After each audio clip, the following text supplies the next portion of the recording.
friends on the call, we can see you all in front of us. Now, we first brought this coalition of the willing together in London in March of this year.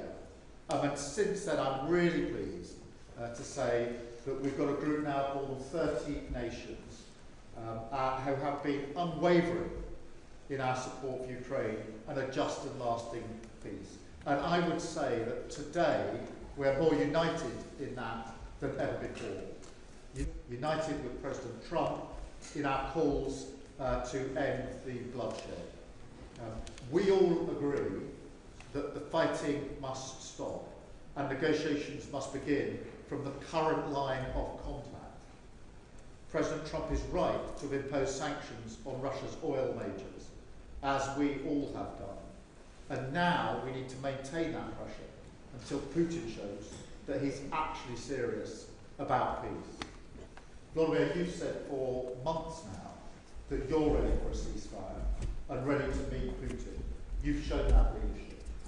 But Putin continues to meet initiatives for peace by stonewalling and playing for time. In the last few days alone, Putin has rejected the opportunity for talks once again. Instead, he's making ludicrous demands for Ukrainian land which he could not take by force.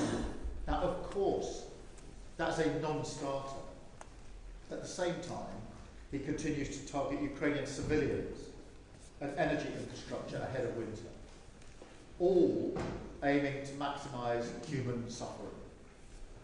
So this is the time for pressure, because that's the only way to change Putin's mind, the only way to bring him to the table and stop the killing. We've got 2 months left now of 2025, and I want to use today to agree a clear agenda of what we need to do to push Putin to the table. There are 3 things. First, I think we should agree today to act to take Russian oil and gas off the global market. Now, last week, the UK became the first country to sanction all of Russia's oil majors. And this week, the US acted, to my mind, decisively to sanction Rosneft and Lukoil. This is vital in choking off funding to Russia's war machine. So I hope now that as many others as possible can take these steps as we go further to reducing our own remaining dependencies. We also need to do more to incentivise third countries to stop buying these tainted resources. Warn traders, flag registries and refineries away from working with Russia, and put the shadow fleet out of business. Second, I think we need to agree to finish the job on Russia's sovereign assets and unlock billions to help finance Ukraine's defence.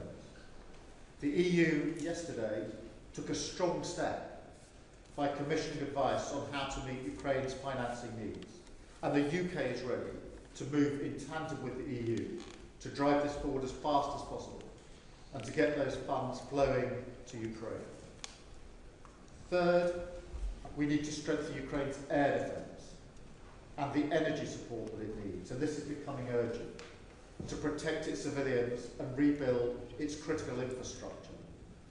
So I'm pleased that we're accelerating our UK programme to provide Ukraine with more than 5,000 lightweight missiles. This means we can deliver an additional 140 missiles ahead of schedule to boost Ukraine's defences through the depths of winter. Fourth, we need to keep up the military pressure on Putin through the continued provision of long-range capabilities. And we've all seen just how effective these capabilities are. And finally, while now is the time to prioritise pressure, we must keep working on our security guarantees, where we've made so much progress in recent months, including the multinational force Ukraine, so we're ready to uphold a future peace. Vladimir, the coalition of the willing is with you every step of the way. Together we will keep backing Ukraine, so you can head into winter and into potential negotiations from a position of maximum strength. That's how we'll reach a just and lasting peace. So let's focus today on how we can keep dialing up the pressure on Putin to finally bring him to a negotiating table in good faith. And now let me pass over to the co-chair, Emmanuel Macron. Emmanuel.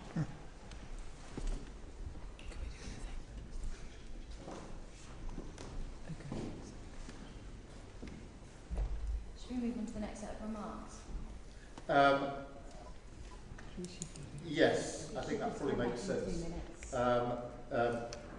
In peace, neither surrender nor personality of permanent conflict. And this is where Russia is the opposite, the one to have launched this illegal and unjustified war, until now to have refused.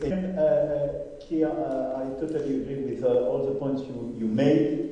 We will deliver in the weeks to come on additional efforts with our discussions, but we all share the same objectives, meaning giving visibility and providing financing. Air defense capacities, long-range capabilities, drones and anti-drone systems. I want to confirm new training programs and new Mirage, and we will, with some other colleagues, confirm some additional initiatives. In the face of the intensity of Russian strikes targeting Ukrainian energy infrastructures, we also need to keep the instruments, and this is very important for the weeks to come. In parallel, we have to consider the Europeans for the very first time. And the efficiency normally of the sanctions should clearly impact the financing of the war effort in Russia. And we have to follow up. We must now work and clearly follow very carefully oil and gas as the key points to be sanctioned. And in parallel, we have already achieved a lot to address the Russian.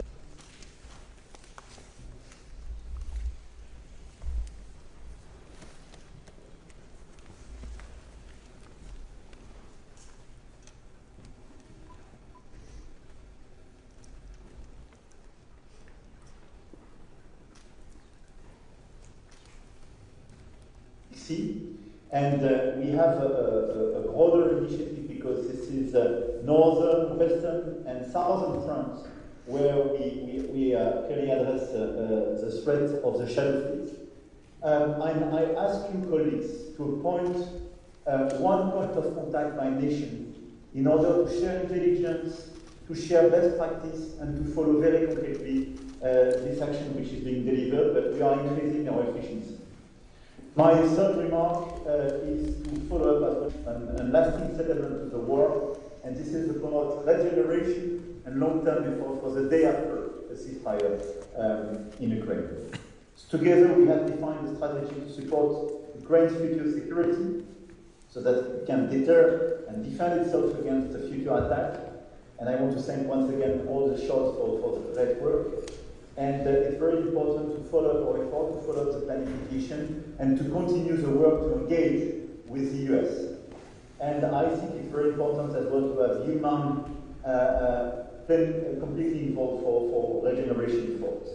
We also have plans in place to deploy a multinational force Ukraine once hostilities have ceased, with a view to help secure Ukraine's skies and seas and regenerate Ukraine's armed forces, with support and input of 25 participating countries.